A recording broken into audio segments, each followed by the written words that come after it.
Okay, so we are back to Mishlei. Woo! Plan is we have, I think, 3 psukim left in this chapter. And then I'm not sure where I want to go because I'm taking up chapter 17 in my Monday night Mishlei shiur. And once I finish 17, then we're finished with the core of Mishlei, which is 10 through 24. So we have 2 options. One option is, the option I prefer is to go on to chapter 25, which is the Mishlei Shlomo that were transcribed by Chizkiyahu. It's normal Mishlei, but it's a slightly different style. The other option is to go into the beginning of Mishlei, but I kind of don't want to do that because that's not really Mishlei. So I'm probably going to go into 25 unless someone convinces me otherwise. Okay, that's the plan. Also, just note, what was that, Isaac? I was just going to chime in. I thought maybe we were asking for thoughts. No, yeah, go ahead if you have input. Yeah, I definitely would want to do 25. Okay, yeah, all right. Also, just a note that this year, Thursdays, I'm going to have to stop at 9 on the dot. Yeah, okay. So right away, let's go. Mishlei 15:31. Ozen shoma'as tochachas chaim b'kerev chachamim talin. Okay. And we got a Zach. Nice. Nice. Okay, good. So this happens to be one of Rabbi Moskowitz's favorite psukim. In fact, this was one that I tried to suggest to get on his headstone. But then Mrs. Moskowitz and I decided that this is not exactly immediately understandable, so we didn't do it. But yeah, okay. So how would you translate this? An ear. Yeah, an ear. Listens to rebuke, lives. To rebuke Tochos Chaim. I just didn't hear what you said about Chaim. Chaim is lives, life. Rebukes to life. Rebukes to life. No. I'm just grasping for straws. Yeah. What's like a normal? Listens to life that living rebuke. Okay, so that's a good question. I don't think Chaim can qualify. Well, I don't think that's a good question. How would you say? So yeah, rebuke of life. I think it's probably the most neutral translation here. Live. What was that? Could it be that it will live? No, definitely not that, right? Because then it would be a verb. Right. Yeah. It has been. Oh, do you mean like? No, I don't. The close thing you could say is you could say. I mean, if you wanted to put in the word "to," you could say life to an ear that listens to the rebuke. No, you can't do that because tochachas, rebuke of, right? So it's definitely smichus, right? Okay, so ear that listens to rebuke of life. The care of. Say life's rebuke. Say again. Do you say life's rebuke? Life's rebuke, you could say also, right? Life's rebuke, okay. Bekius chachamim talin. Wise men, they will. Okay, this is actually not from Tala. This is from Lean. Lay down. Yeah. Okay. Yeah. So, did you say? How do you translate Bekius? Amongst, right? That's kever. Kever. Yeah. Right. Among the wise. It will. So how do we want to say talin? Dwell. Yeah, dwell, but it's not just dwell overnight, right? Okay, yeah, it will. So I think the best English word we have for this is even this is not a good word, but lodge, right? Because lodge means to spend the night somewhere, right? Like you don't lodge if you're just there during the day. Okay, let's just look at the BDB translation here. So, they also say lodge. So lean or loon is to lodge, pass the night, or abide. Okay, so I'm going to say abide because I think a lot of the meforshim say that. And then also you could say figuratively it means to remain or abide, but that's from spending the night. Okay. All right. So that is our translation. Let's now go to minimalist meforshim here. So Mitzudas ציון says talin is in hasmada, kamo sedek yalin ba. So hasmada, I think abide is a good translation of lahasmid, right? Well, not really abide. How do you translate lahasmada? Consistency. Consistent, yeah, but as a verb. Persist, maybe, right? It will persist. I think that's probably a good one, right? Persistence is as hasmada, right? The persistent korban tavin, everyone calls it that. Okay. As it says in Yeshayahu, tzedek yalin ba, that righteousness will persist in it. Okay, right? So that's I think about Yerushalayim. Okay. I'm gonna kind of ignore the Targum Ksuvim today. I'll just read it just for info. Udna deshama machnesusa dechaye beinas dechachime tavus. I don't know exactly what the nuances to do is. Yeah, Moshe? A question on rebuke of life. When we say do we mean that that something will be rebuking life, or that I think that would be a question we have to analyze. Right now we just got the words. Okay. Artscroll says the ear that hears life-giving reproof. All right, that's already taking a stance there, right? I mean, that's taking a stance on rebuke of life, will abide in the midst of the wise. Okay, fine. Rav Hirsch says the ear that hearkens to the admonition of life may abide among the wise. Okay, I guess he's saying may from the future, from the Talin. And then Alter says an ear hearing rebuke for life in the midst of the wise will abide. Okay, fine. Those What are about the word similar enough. dwell? Dwell is also good. Yeah, you could say dwell. Lodge, dwell, abide, persist. Okay, so let's first convert Moshe's question into a question. Okay, so what is tochachas chaim, right? I'll make this bigger because we. Okay, what is tochachas chaim? In what sense does chaim qualify tochacha, right? Yeah, and I'm not going to list out all the possibilities because I think that'll be in the realm of the ideas. Yeah, Moshe? and it might be similar to this, but who is giving the tochacha? Right. Who is giving the tochacha? So this, I think we can say some possibilities here, like just from the pasuk itself. So what are the most likely candidates here? The Chachamim, Yeah, the Chachamim. just observations. Okay, so I would say in that case, life itself, right? Yeah, like, yeah. But Or then the question is, you chaim yourself have to. itself. I was saying you yourself have to. Right, you would be the one constructing the tochacha out of who's life. to say Yeah, that's appropriate or Right. not, you know, so. or a third party, right? A third party, right? That is not mentioned here. Okay, good. You could say, for example, like his father or Nature. his father, Oh. right? That's also that's a thing in Mishlei where if you see the word stam, tochacha, or musar, then those are like the two candidates that are often said by the meforshim. Either the proverbial father in Proverbs sense, like Shema b'ni musar avicha, or Rashi always says like Hakadosh Baruch avicha zeh Hakadosh Baruch Hu, right? Yeah, Isaiah. Yeah, living amongst the Chachamim, is that like literally living amongst them? Is that like sort of like you will be a Chacham? Like Okay, what so sort of sense does that mean? Let's break that down into three questions, I think. What does Talin mean? Okay. Maybe two questions. And then what does Bekerev Chachamim mean? That I feel like that could be broken down into a third question. But yeah, Moshe. Why specify Ozen and not just Adam or the kind of person? Okay, yeah, right. So why is the subject, I guess, what is implied by the subject being Ozen as opposed to like, so say Ozen, like, i.e., part of the anatomy, rather than the person himself, right? Alternatively, right, why not, lave, right, or some other part of the anatomy? Have we seen Ozen before used in Mishlei in the way that like lave or? It's possible, but that actually reminds me what we should do because it's been 3 months since we let's just look at the context here. Because that might make a difference. Okay. Yeah. Teaser. Okay. We have 2 new Rishonim on Mishlei. Okay. Which we're not going to bring in right now, but 2 new Rishonim I discovered. One is Zerachia Chain, who is a staunch Maimonidean Rishon. And he wrote a commentary on Eov, which I'm going to be using. That, again, I'm going to just announce this. If anyone sees a large package, it is a manuscript, which I believe is the only photocopy of the manuscript in the world, and I need it. Okay, sent from taken at Munich and sent to me. So he wrote a commentary on Eov, and he wrote a pasuk by pasuk commentary on Mishlei in the Derech Nister style of the Rambam. Okay, so I have not used it yet, but I'm looking forward to it. And then the other one is this was added Immanuel Haromi.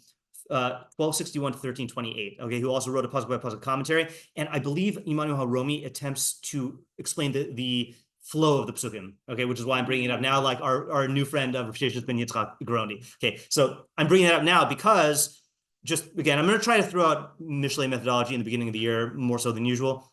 So our style, which is rooted in most of the meforshim, is to take each pasuk on its own, unless it's obviously connected, but the big mystery of Mishlei is, are there larger sugyas and is there a larger flow? So some meforshim take that stance. So the pasuk we did before the summer was Me'or Einayim Yisamach Lev Shmua Tova Tadashin Atem. So I forgot how we translated, but an illumination of the eyes, or that which illuminates the eyes, causes the heart to rejoice.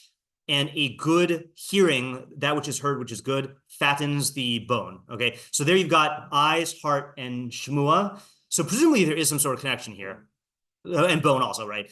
Presumably there is some connection to here, and you also see, by the way, in 32, Porea Musar Mois Nafsho Shomea Tochachas Kone Lev. Right, so to answer Moshe's question, Moshe, I don't know if we've had Ozen Shamas before, but definitely there's a lot of hearing and ears going on, and body parts being thrown around.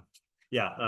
What's the definition of chacham here? Yes. Okay. Right. So, what is the definition of chachamim in? I'm sorry. What happened? Of chachamim in this context? Yeah. Yeah, Ezra. I was listening to Tochas Chaim cause you to be right. That is going to be a major question here. So, what is the? I guess. Actually, let's put it this way. What is the cause and effect relationship? Actually, no, let's even broader. What is the relationship between the two halves, right? So one way to take it is the first half a cause of the second half? Or what's the other, I guess, structural way to say what's going on here? Because you're listening to Tochas Chaim, you're going to be among. That's what I meant by cause and effect, meaning that say it again? Sorry. The A causes B and C. What's the B and the C? Oh, I see. Meaning A, Ozen Shamas. No, I was saying that it's not causal, but that someone who listens to Zion, whatever causes him to do that will also cause him to be. Okay, that's also fair. I'm going to include that in the first half being the causally related directly to the second half. Yeah, I was thinking that like it's specifically common. Meaning like if like an ear that listens to the rebuke of life, okay, you can have many different ears, but it'll resonate with the chacham.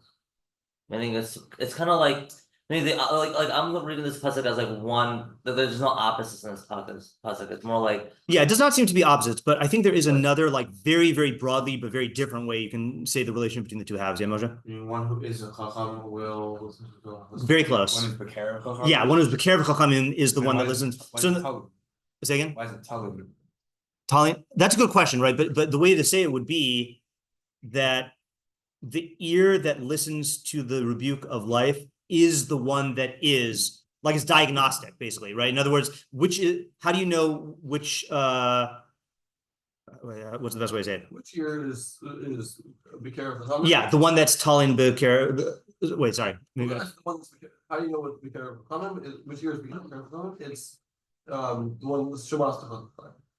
No, that's the other. That's the other one. Yeah, I would say how do you know which ear is Shema'as Tochachas Chaim? That's the one that's Talin Bekius Chachamim. Yeah. Right. So in other words, how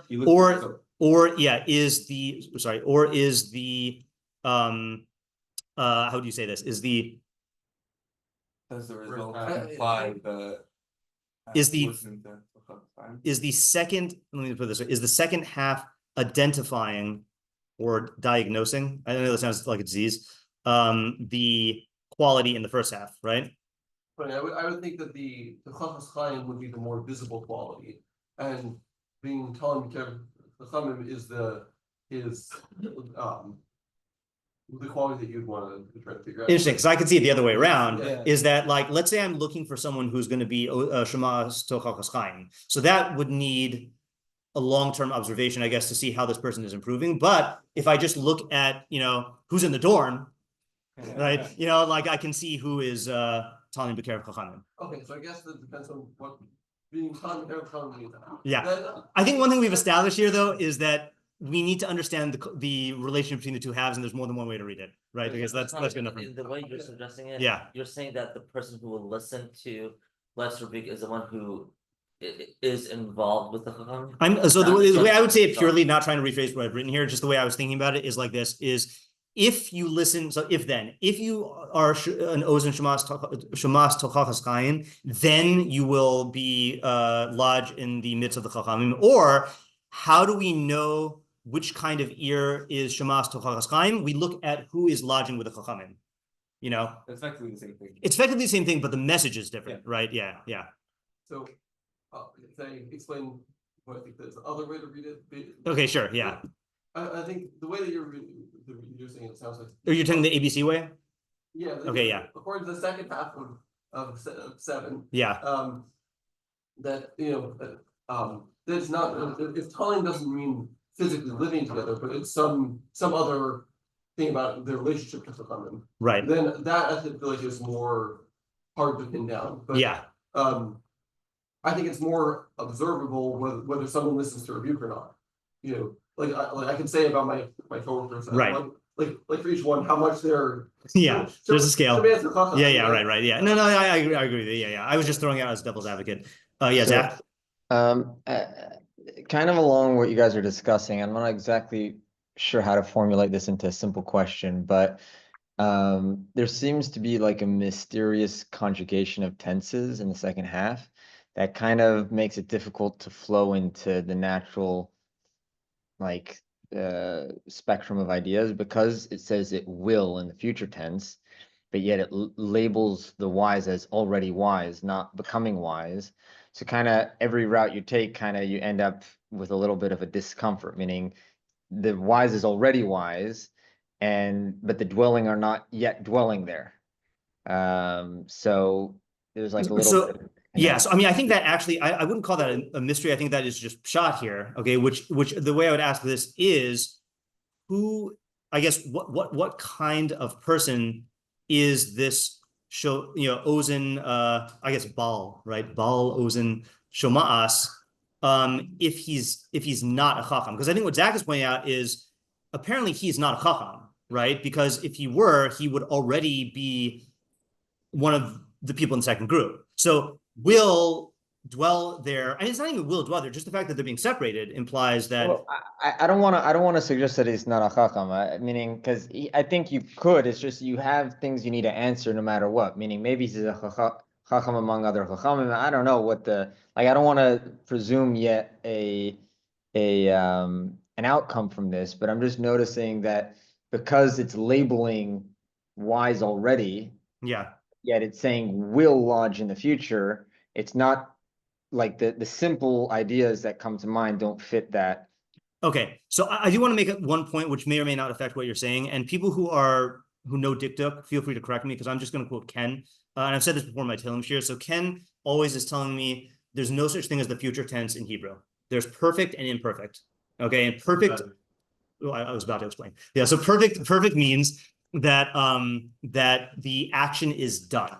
Okay, so for example, past tense, what we call past tense, is perfect. Okay, but imperfect means that it's an open activity, that it's ongoing. So that could either mean will do this, or it could also mean continuously does this, or maybe some other meanings as well.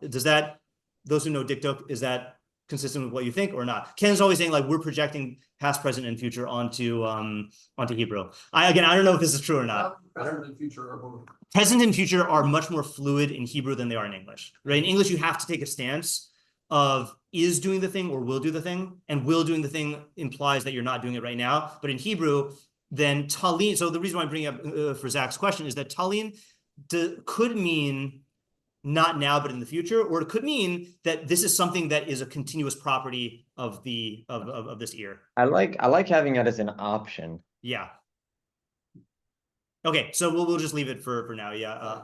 Okay. Other questions?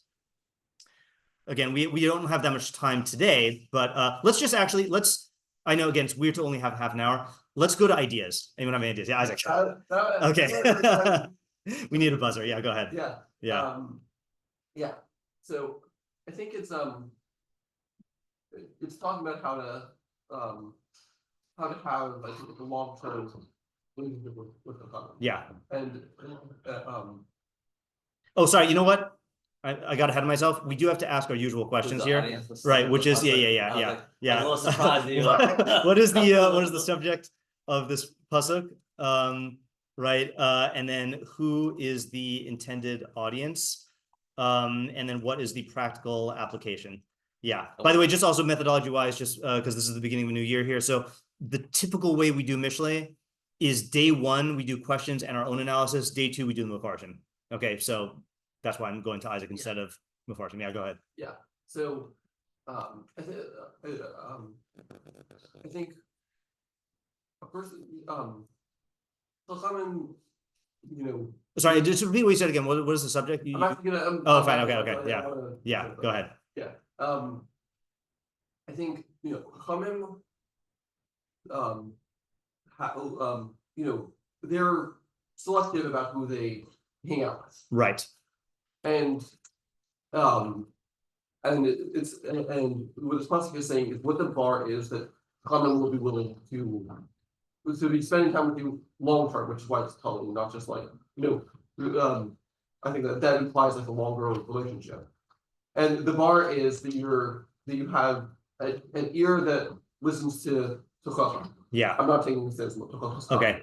So if you're someone who doesn't listen to Chacham, then like and the bar is just listening to it. It's not even like necessarily acting on it and improving it. Okay. Yeah. That actually that raises another question here, which is what does shoma'as mean in this context? Because you could say it is to either listen, understand, or heed. Yeah. Right. Yeah. So you're taking a stance that it's not necessarily saying heed. You're just saying it's. Well, I'm saying, well, I guess it could be some. I'm just saying it's not. Let's say like going all the way to the lathe. Right. Right. You're just. Oh, I see what you're saying. Yeah. Shoma'as. Okay. Right. So that actually does imply that it is. Well, I guess you can say it both ways, but I think to me it more directly implies that it's referring to the receptivity to the tochacha rather than the kiyum of the tochacha. Yeah, right. Okay, yeah. Who is open to receiving tochacha. Yeah. Okay. Okay, good. So just to note, that is how Rabbi Moskowitz interprets it, which is he used to call this he used to refer to the Chachamim club. Like, how do you get into the Chachamim club? You just have to be an Ozen Shamas, a Tochachas Chaim. So there's still a lot to figure out here, but I think structurally that's a good way to say it. And then the question is also going to be, so I want a clear idea of what the decision making, like what the practical application is. But I think that's a good structure there. Yeah, Moshe. So I have a different idea. Yeah, sure. Well, let's get everything out on the table today, just because we have to stop in 8 minutes. Yeah. So I was understanding the pasuk to be more of a definition of what a chacham is. Okay. Meaning the parent chacham telling doesn't literally mean you're going to hang out with chacham, meaning like you'll be with the class of chacham. Right. And it's saying that the chacham has to be a self-aware type of person, that he doesn't need to be literally told or rebuked to be able to learn from his circumstances. But it's someone who is like mefashresh b'ma'asav, and he's constantly trying to learn from his circumstances, and that's how he's developing, and that's how he's becoming a chacham. Okay, so what's interesting about that, he's constantly learning from his circumstances. Yeah, so what's interesting about that is I think that that's a really good explanation of Tochachas Chaim. It still is, to me, the fact that it says Shoma'as, to me, does imply that there is something being said, but I'm open to saying the other way also, because in Mishlei 1, it does describe in 120, Chachmos bachutz tarona barchovos titain kolah, wisdom's sing out in the open areas, in the outside, in the public squares they give forth their voice. Barosh homios tikra, at the head of our school says noisy throngs. I don't know what it calls out the fitzei sharim at the openings in the entrances of gates by ear in the city Amr HaTomer. So it does what do you call it? It anthropomorphically describes the chachma of life as saying stuff and then you hearing. So I'm open to that also. It's just yeah, it's a bit of a tension there, you know. Right. Okay. Just in the interest again of time here, I want to go to Zach, then Joshua, then Ariel, then Isaiah, but I really have to stop exactly at 9. Yeah, go ahead, Zach. Yes. So I wanted to look at this pasuk as talking about the relationship we have with cognitive dissonance. Okay. And so basically I look at it as a person who has a healthy relationship with cognitive dissonance and can accept it and like try to learn and grow from it and develop from it, there would be someone who listens to life's rebuke. And if you're this kind of person, so then you will manage to reap the long-term benefits of living among Chachamim. Because if you don't have that quality, your cognitive dissonance will just get greater and greater because you're going to be living amongst people who are on a higher level than you. And it's going to make it more and more difficult to, so to speak, live with yourself. And eventually you're just going to have to leave their company. Yeah. But if you can tolerate that distinction between you and them and the dissonance it causes within you, so then you can stay there and dwell amongst them and reap the benefits that living amongst them entails. All right. Whether or not that's the pshat, the puzzle, that's a really good idea. Okay. So, but if you can tolerate the distinction between you and them, you can you'll be able to abide with them and get the benefits. Yeah. All right. That's a really good idea. Joshua? I was just thinking mine was Torah, honestly. Yeah. And I was just simple that if you listen to the Mitzvot in the Torah. I know it gets you all choked up, but yeah. If you listen to the Tzachah in the Torah, then you will become one. Okay, so that definitely needs work, right? And if you listen to that, you'll become wise. Yeah, so that's the type of thing. This is not a diss, but that's the type of thing that Rashi style meforshim on Mishlei would say, and you're like, come on, like give me something more than that, so like I know, like is Shalom really telling us to listen to Torah? So like that needs work. But the move you're making though of saying that the Tochachas Chaim is Torah is a good move. In other words, there's Stam Tochacha that originates with us, but like Eitz Chaim Hi L'Machzihim Ba from Mishlei, like that is the ultimate Tochachas Chaim. Torah, but I haven't finished the rest of it. Yeah. Okay. All right. This is a good start there. Okay. Isaiah. Yeah, I was thinking of it like a little bit similar to how Moshe said it earlier. Yeah. But with another twist, I think, is that maybe the Tochachas Chaim is like the types of Tochachas that like Hashem sort of built into his creation, like how he created the world for man, is that there's like certain things like teach him lessons like by design, and you don't need to be told that they're a lesson, but like it's coming from life and being like spoken to you. So like YUTorah is an obvious like example of that, but there's also like negative consequences.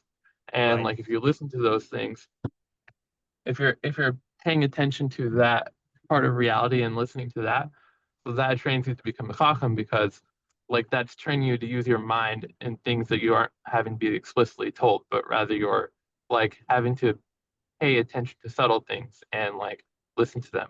So I think that is how it trains you to be a chacham, as opposed to like just avoid negative consequences. Okay. All right, that's good. Yeah, and then Ariel. Maybe I think the audience of the pasuk is someone who wants to learn how to have an ear that can listen to rebbi, and I think that the best place to find it is to do research amongst the chacham, because they're the ones that think, because by definition of chacham, he can see things that can protect him in his world according to your spectrum. So I think. Okay, that's good. All right, so yeah, Moshe. Say one thing quickly. Yeah.